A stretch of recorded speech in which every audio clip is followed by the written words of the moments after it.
what's going on, Colts Nation? It's your boy Jeff back again for another episode of Unstable. This is our fifth one. And of course, always with me is Alex, but right now he's taking on the persona of John Cena. You can't see him. Just kidding. It's just me. You're going to get me today. Our schedules didn't really mesh up. So you're going to get me for rambling on for the next 30, 45 minutes about, whatever. I'm just kidding. I do have a good show, hopefully, for you guys planned out. While you're here, make sure you give us a like, a sub, share us with your friends. Anything Colts, this is your spot. Make sure you head on over to CPN too. We're on this AFC South show. Give that a like and a sub as well. And hey, while you're doing all that, head on over to Chaotically Intolerant. Give Alex the same love and support. We definitely appreciate it. So today I'm going to kind of recap our mock draft 1.0. There's a little bit of news coming out of Indianapolis. Not big news. There's one really good thing. And I think we're going to kind of run through a mock 2 and 3.0 today because I'm seeing a lot of stuff in forums about, what the Colts are going to do. A lot of mock drafts and, we need to go get this person, that person. I think you know where I'm going with that. But I'm kind of explaining what's, at least in my eyes, what's more likely, more plausible, and why they won't move to get that person that I know everybody wants. The first, little piece of information is Buckner did sign a contract extension, 2 years, $46 million. It more than doubled the Colts cap space to about $30 million. So I'm not sure if there's someone that Ballard is eyeing for a trade. I don't know if he's looking at the draft to trade. I feel like they had about $14 million before this, so I feel like that was enough room to sign, the impending rookies coming in. Or I don't know if there's a move coming up. I'm not really sure. It's really interesting that he cleared, I guess another, 15, 16 million to get up to 30. So be interesting to see what happens in the coming days. Draft's like a week away. So it'll be really interesting to see what happens in the next week. Really excited. I'm excited for it. I'm happy that Buckner got locked down. He could say, obviously quarterback, leader of the team, but I feel like Buckner really is the anchor of this team. And, he deserved it, man. He's played so well out of defensive tackles. I think he's like third since he was brought into Indianapolis as far as sacks go. So he's in elite company with that. He is definitely one of the best defensive tackles in the game. I know he kind of shifts around a little bit, but he is technically a DT. So, that's a great sign. Re-signing, lock him down at least for another couple of years to anchor that defense still. So I'm happy about it. That's really good news. There is some more positive news. Ogletree did come off of the commissioner's exempt list, I believe, today. So he is, he's good to go. He was a pretty big playmaker. Like to see him a little bit more. And the bigger, I guess, my biggest upset as far as who didn't play was Jelani Woods. He was pretty much, he was a scratch all year, hamstring injuries. I had high hopes for him. And it really sucks that kind of derailed his 2023 campaign. But reports are coming out that he's healthy and ready to go. So I think that those two kind of check off any hope of anybody getting Bowers. I don't think the Colts will reach and move up to get him. And I highly doubt he falls to 15. So I like where the Colts at. I like where they're at tight end. I think they have a pretty good room. I actually think that Ogletree coming off the list and Jelani Woods being healthy, I think that to me makes Mo Alley-Cox a little more expendable. I've kind of been over him. I feel like it was an experiment that just never really panned out. He's had some flashes and he's had a lot of big drops. So I think it might be time to move on from the experiment. Another, just kind of news. Andrew Luck was back in the building. I think he was doing the Chuck Strong thing, and of course he's still doing well, and he kicked cancer's ass, so that's positive. Of course, Andrew Luck being back in the building has stirred up a lot of controversy about his retirement, and I know it's not all fans. It's probably a very loud minority that hate it.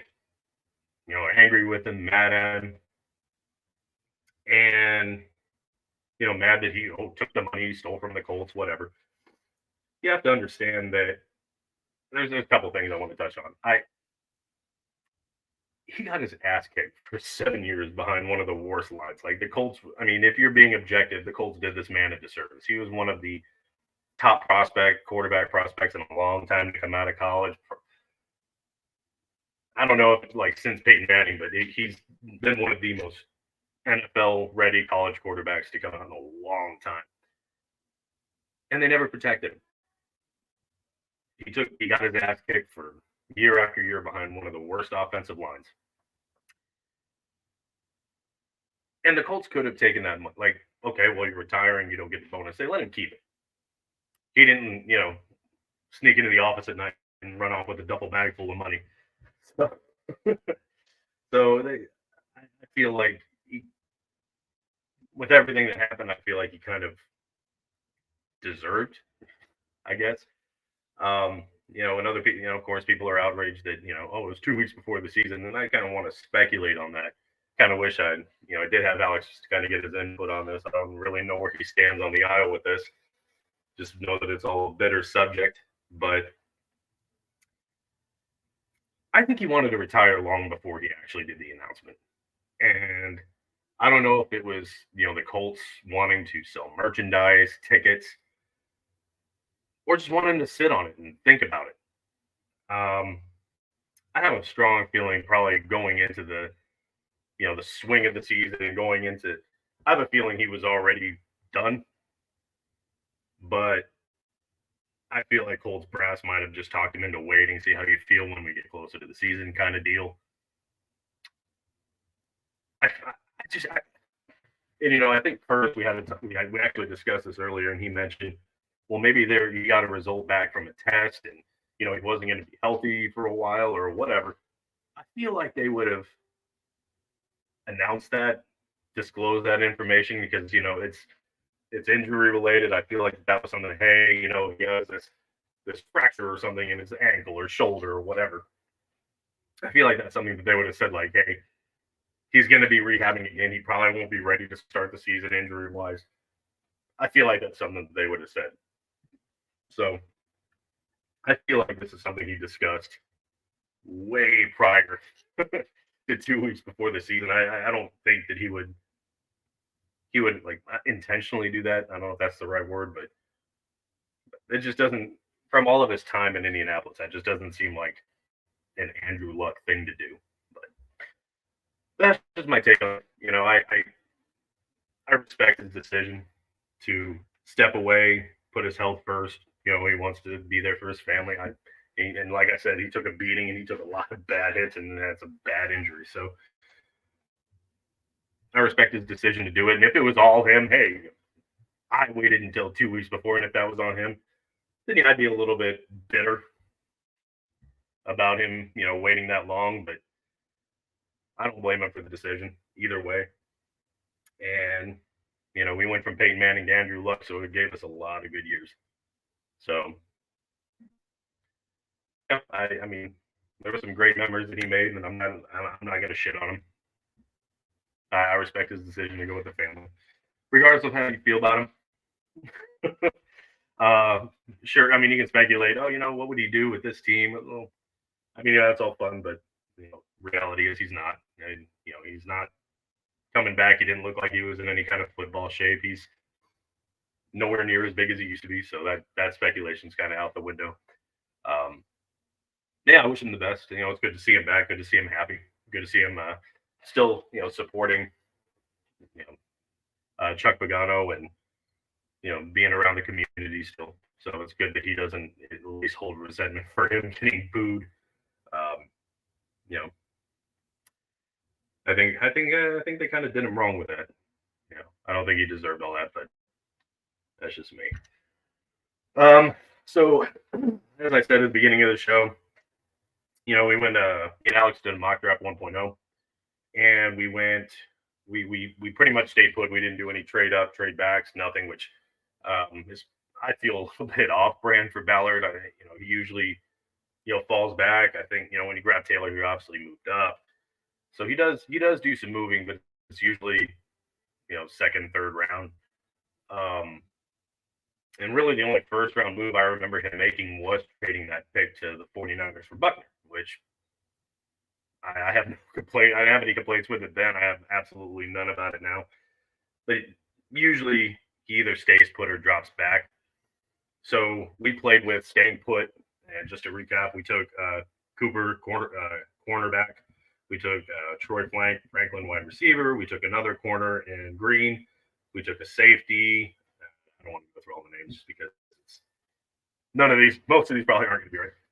We took a guard, a linebacker, tight end late, a tackle late, and then another safety late. And some of those were just best available pick based on size, shape, metrics, that kind of thing. But I'm seeing a lot of stuff about we want Marvin Harrison Jr. And while it would be nice, it's kind of a pipe dream. The amount that it would cost to do so, and I'll just do a fun 2.0 where hey, the Colts are going to move up, grab him, and I kind of show you why it's not really feasible because of how much it's going to cost.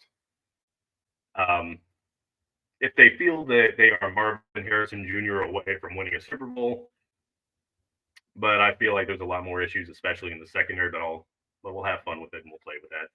Let me see if I can get this set up real quick. Let's go.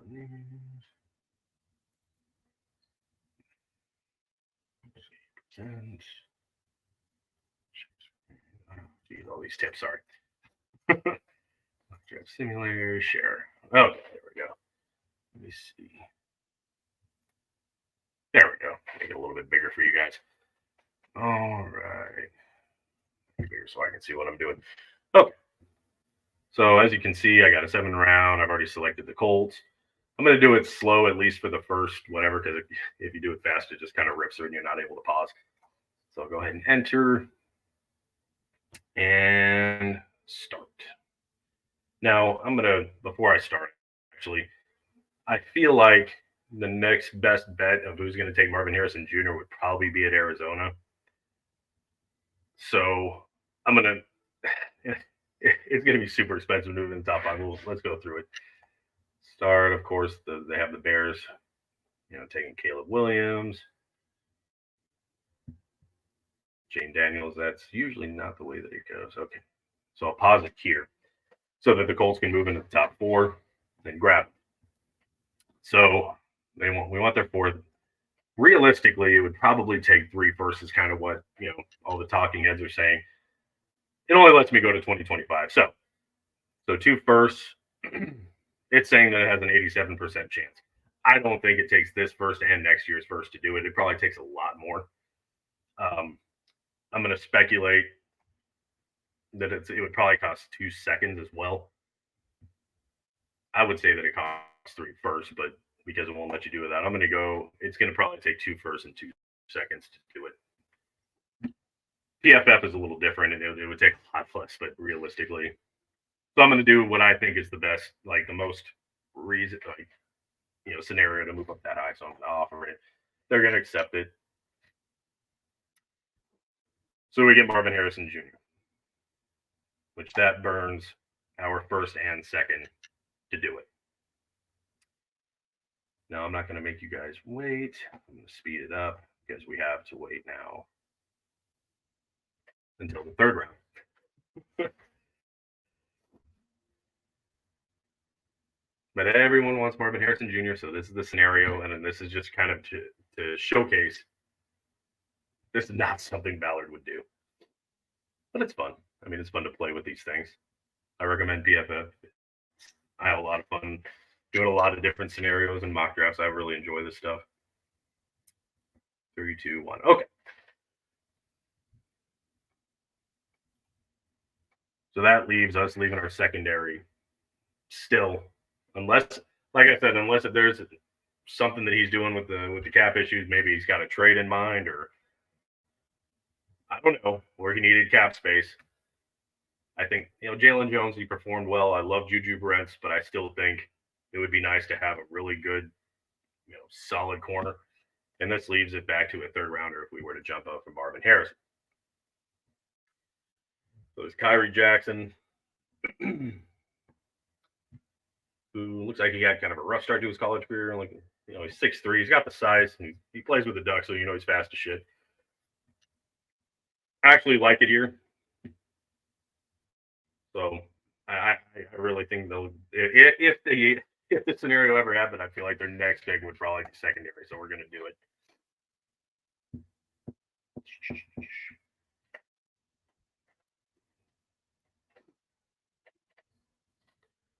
All right. And now we kind of get into the, mid, late rounds, fourth rounds, fifth rounds. Right now we're in the fourth round, obviously. I don't really see them going, running back. I could definitely see him trying to beef up the line. There's not a whole lot of edge options, which I wouldn't say is necessarily a huge need for them, but I would definitely like some more edge depth. I just don't see the value here at this pick. It might be a spot where Ballard would trade back, but I'm going to leave it where it is. I'm going to say he grabs a solid tackle here. Probably maybe not starting, but at least some depth. Can never have enough of that, especially if you're trying to protect what you hope is your franchise quarterback, which I think he is. I'm not going to get into a whole another Anthony Richardson rant, but he's definitely got all the athletic ability, and you need to protect him. Let's see. Definitely like safety. I definitely, personally, I'm honestly looking linebacker here. He's found a lot of talent deep, and obviously, Zaire Franklin was a 7th rounder, so I don't think it's out of the realm of possibility that in the 5th round he can strike gold again with another, I don't want to say like another Shaq Leonard replacement, but at least maybe an Okereke here. But yeah, I'm all for beefing up the defense, if not just for depth. So I'm going to go ahead and go, let's say linebacker here, and just so you guys can see what he's looking like here. 6'2", 255, so he's a good sized dude. Yeah, I like it. No linebacker here. I would say probably on this next one, maybe safety, maybe another wide receiver, kind of a special teams play. Maybe a corner if there's one that's, good enough value. Let's see. And sure enough, corner. Oh, go punter. No. Yeah, I wouldn't mind going corner again here. Kalen King. Let's take a look at him. Kind of fell off in 23. Not very tall either.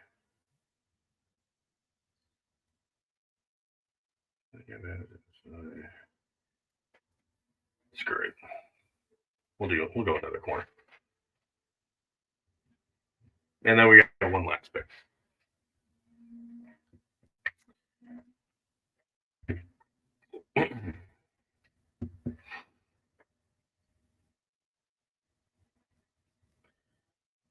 Ooh, Frank Gore Jr.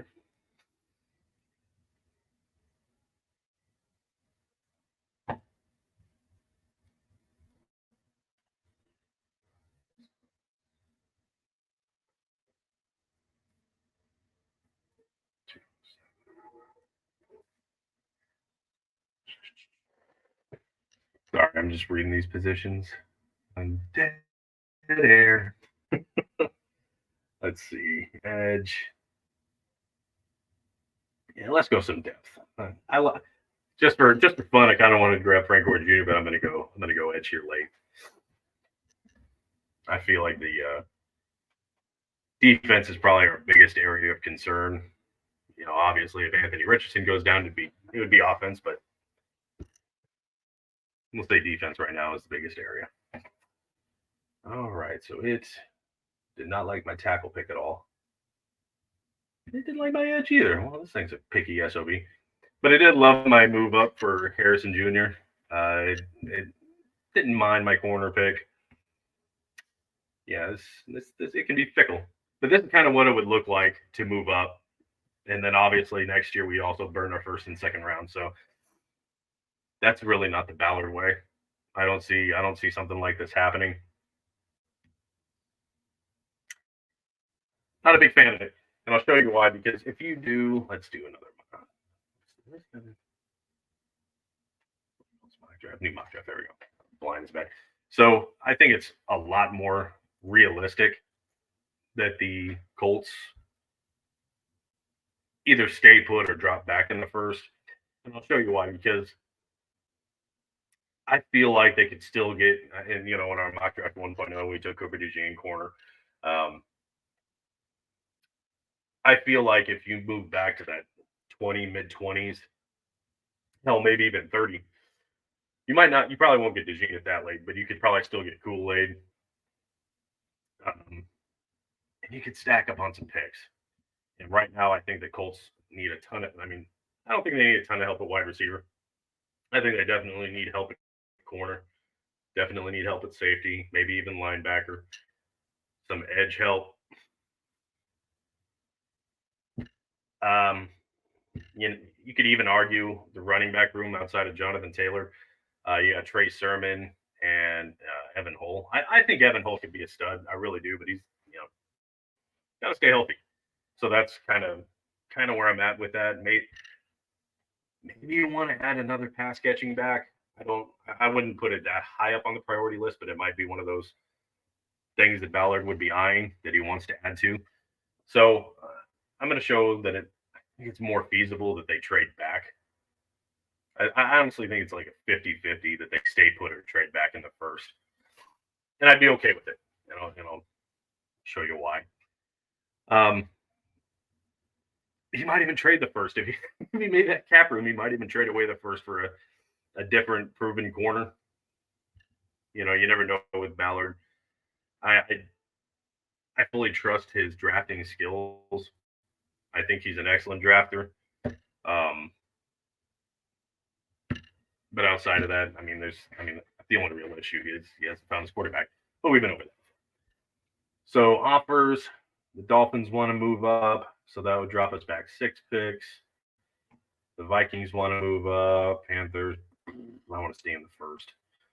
So teams interested. Obviously, every time you play through this, the teams interested are always different. PFF always does that, but it shows the Dolphins, Vikings, Panthers, Texans ready. I don't know why it's not showing up on here.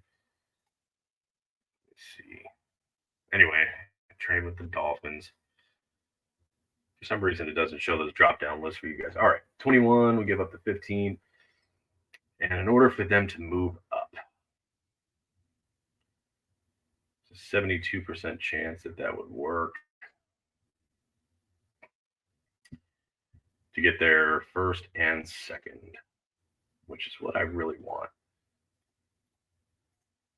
Maybe package that with our, next year's 4th round or something like that.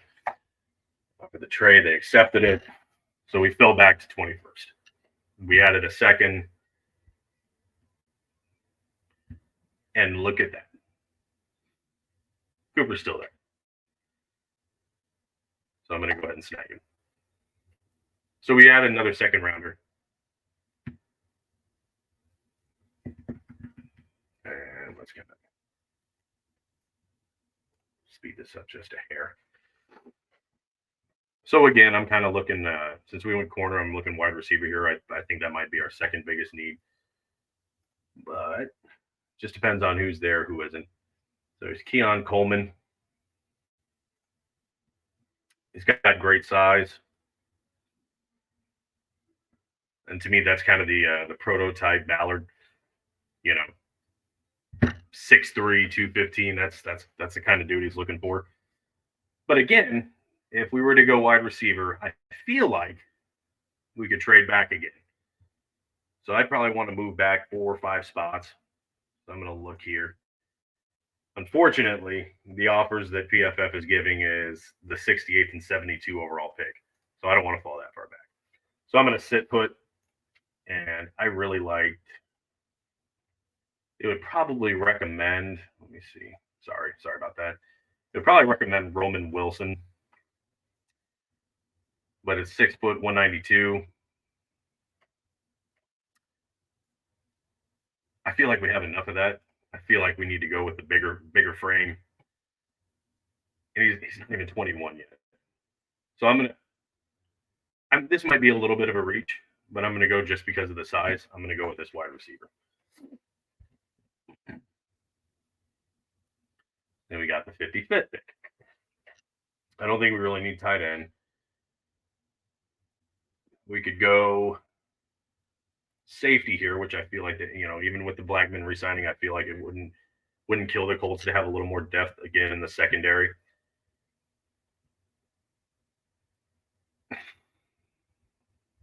I'm going to go safety here.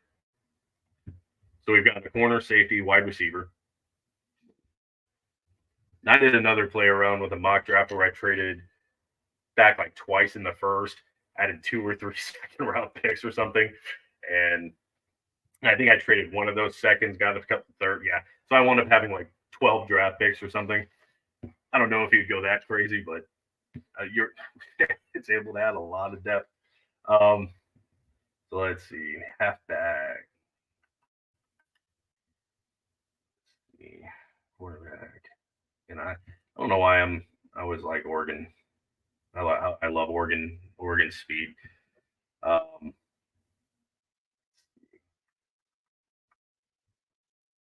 Corner, edge. See, I'm all about defense in this one. Man, this guy he's a big boy. Yeah, I'm gonna go edge. And I only say that because if he's not going to be blitzing, we need players that can bring in 4 or 5 that can get to the quarterback. So I feel like if not a starting edge, that at least depth rotation, just kind of give us the best bet at getting to the quarterback if he's not going to freaking call blitzes. I think that's my biggest pet peeve of the general coaching staff over last year is we beat the snot out of the Ravens and Lamar Jackson. We blitzed and blitzed and blitzed and then after just never did it again. It was really frustrating. But so I feel like we need to add some players that can get after it. So I'm going to go ahead and take an edge here. I don't think that's a bad pick in the 3rd round.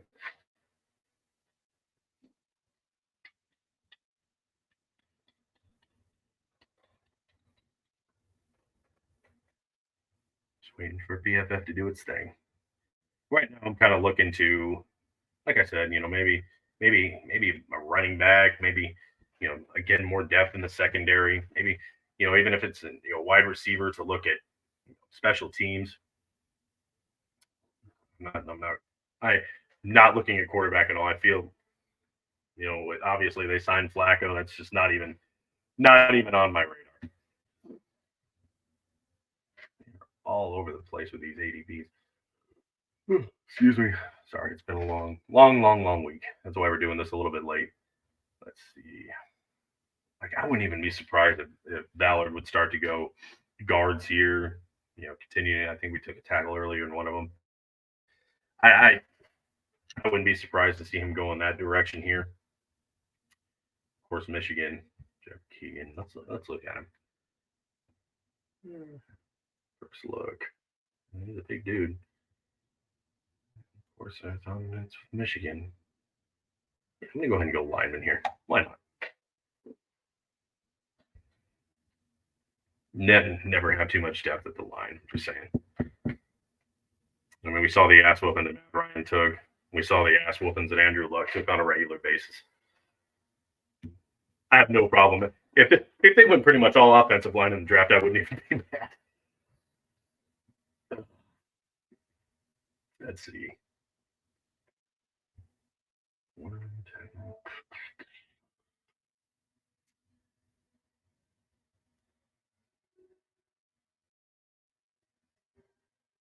Another Michigan. We go another guard. Oh, man. Let's see here. Yeah, I mean, we're in the 5th round. I mean, that's probably best available.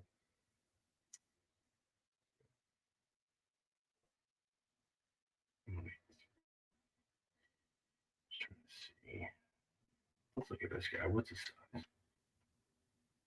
I feel like at this point it's okay to do a little reaching. Maybe it'll be good. That's probably another slot guy. Why not? Grab another wide receiver.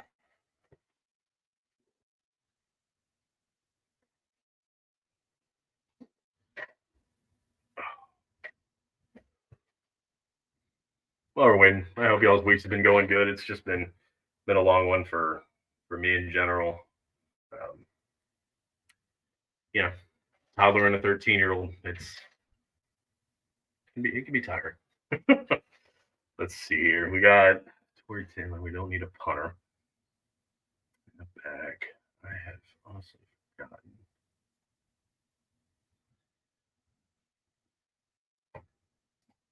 They want us to take an edge. Well, they're you know what? Why not? We'll go another Michigan. I'll take the edge.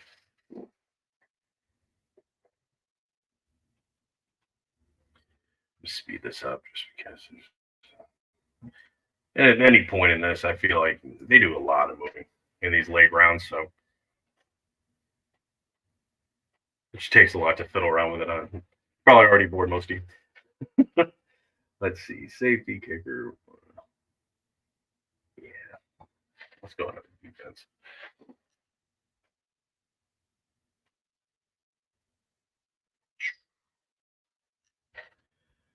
Let's see how it liked it.